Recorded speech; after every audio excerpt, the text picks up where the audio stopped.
শীতের আগমন, বৃষ্টি কমে যাওয়া, কিন্তু কমেনি ময়মনসিংহের ডেঙ্গুর তাণ্ডব। জলবায়ু পরিবর্তন, সাধারণ মানুষের অসচেতনতা আর মশক নিধনে সংশ্লিষ্ট কর্তৃপক্ষের অবহেলা, সব মিলিয়ে জনস্বাস্থ্যের জন্য বড় হুমকি হয়ে উঠেছে ডেঙ্গু পরিস্থিতি। হাসপাতালে প্রতিদিনই বাড়ছে রোগীর সংখ্যা। চলতি মাসে প্রাণ হারিয়েছেন 6 জন। ময়মনসিংহ সিটি কর্পোরেশন নিয়মিত খাল, নালা, সড়কের ময়লা আবর্জনা ও ঝোপঝাড় পরিষ্কার না করায় বিভিন্ন ধরনের মশার বংশবৃদ্ধি বেড়েছে আশঙ্কাজনক হারে। নির্মাণাধীন ভবনে জমে থাকা পানিতে মিলছে এডিস মশার লার্ভা, ফলে প্রতিটি ওয়ার্ডে বেড়েছে মশার উৎপাত। দিনের বেলাতে বন্ধ রাখতে হচ্ছে দরজা জানালা, মশার কয়েল জ্বালিয়েও নেই কোনো নিস্তার। ডেঙ্গু মহামারী আকারে দেখা দিয়েছে এই ময়মনসিংহ শহরে।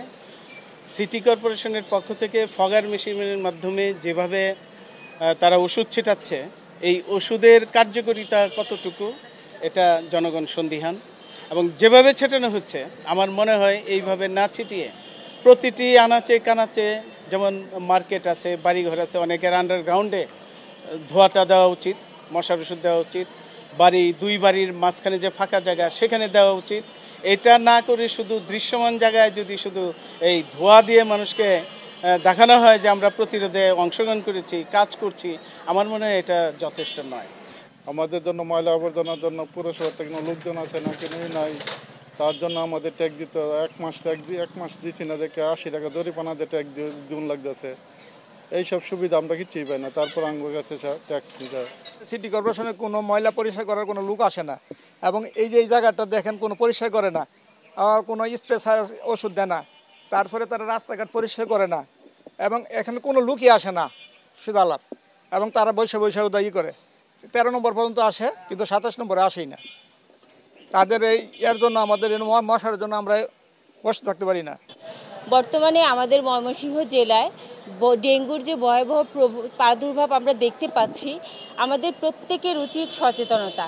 তার কারণ সচেতনতা ছাড়া আমাদের এটা প্রতিরোধ করা কোনোভাবেই সম্ভব না। বর্তমান সময়ে যে অবস্থাটা, মশা বাড়িতে দরজা জানালা কিছু খোলা রাখা যাচ্ছে না, এমন অবস্থা হচ্ছে। দিনের বেলাও মশারি টানিয়ে রাখছি, তারপরে মনে করেন কয়েল ধরানো হচ্ছে। এই কয়েলটুকু যতক্ষণ জ্বলতেছে ততক্ষণই মশাটা সে মাথা ঘুরিয়ে পড়ে আছে। যতক্ষণ মশা কয়েল ধরানো শেষ ততক্ষণে সে মশা উঠে আবার কামড়াচ্ছে। এত মশার উপদ্রব কোনোভাবেই কিছু করা যাচ্ছে না। নাগরিক নেতৃবৃন্দের অভিযোগ, সিটি কর্পোরেশন নিম্নমানের মশা নিধন ওষুধ ব্যবহার করে শুধু লোক দেখানো ও ফটো সেশন নির্ভর কার্যক্রম পরিচালনা করছে। অনেক মৃত্যুর পর, অনেক মূল্যবান প্রাণ হারানোর পর আমরা দেখেছি ময়মনসিংহ সিটি কর্পোরেশনকে লোক দেখানো কিছু কর্মসূচি তারা করছে। এই লোক দেখানো কর্মসূচি তারা ফটো সেশন করছে, ধোঁয়া উড়িয়ে তারা ফগার মেশিন দিয়ে নির্দিষ্ট কয়েকটি জায়গায় তারা ডেঙ্গুর নিধনের যে ওষুধ ছিটানো হচ্ছে সেই ওষুধগুলোও কিন্তু কার্যকর না। সেখানে ওষুধের মধ্যে ভেজাল আছে বলে আমি মনে করছি, এবং এটিকে আমরা চ্যালেঞ্জ দিয়ে বলতে পারবো যে এখানে যে ওষুধগুলো ছেটানো হচ্ছে এতে ডেঙ্গুর লার্ভা ধ্বংস হচ্ছে না, এখানেও কারচুপি হচ্ছে। তো আমরা এখানে চাই যে এখানে সব জায়গায় কারচুপি করতে হয় না, কারচুপির কিছু জায়গা আছে যেখানে মানুষের জীবন নিয়ে প্রশ্ন, সেইখানে যেন এই ধরনের সেবামূলক প্রতিষ্ঠানগুলো অর্থ লোপাটের চিন্তা না করে যে কাজগুলো আছে সেই কাজগুলো করে। তবে ময়মনসিংহ সিটি কর্পোরেশনের প্রশাসক জানান, এডিস লার্ভা পাওয়া মাত্রই করা হচ্ছে জরিমানা, মশা নিধনে আনা হচ্ছে চীন থেকে উন্নত মানের ঔষধ। অন্যদিকে প্রধান স্বাস্থ্য কর্মকর্তা বলছেন, অধিক খরচের কারণে সব ওয়ার্ডের ফগার মেশিন চালানো সম্ভব হচ্ছে না।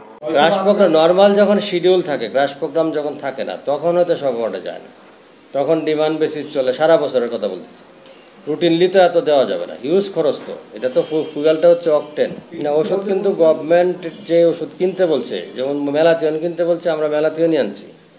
ওষুধের মান নেওয়া প্রশ্ন আছে সারা দেশে, সেই জন্যই এবার চীন থেকে সরাসরি আনা হচ্ছে। আর যদি পানি পাওয়া যায়, যেখানে লার্ভিসাইড জন্ম হবে, যেখানে লার্ভা জন্ম নেবে, সে তো অবশ্যই জরিমানার আওতা আছে, এবং এটা রেগুলার প্রোগ্রামের অংশ।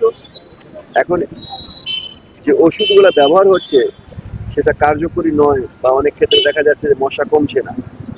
এটা নিয়ে কিন্তু শুধু আমরাই না, এটা নিয়ে সবাই বিচলিত, এবং এটা নিয়ে কিন্তু গবেষণা হচ্ছে।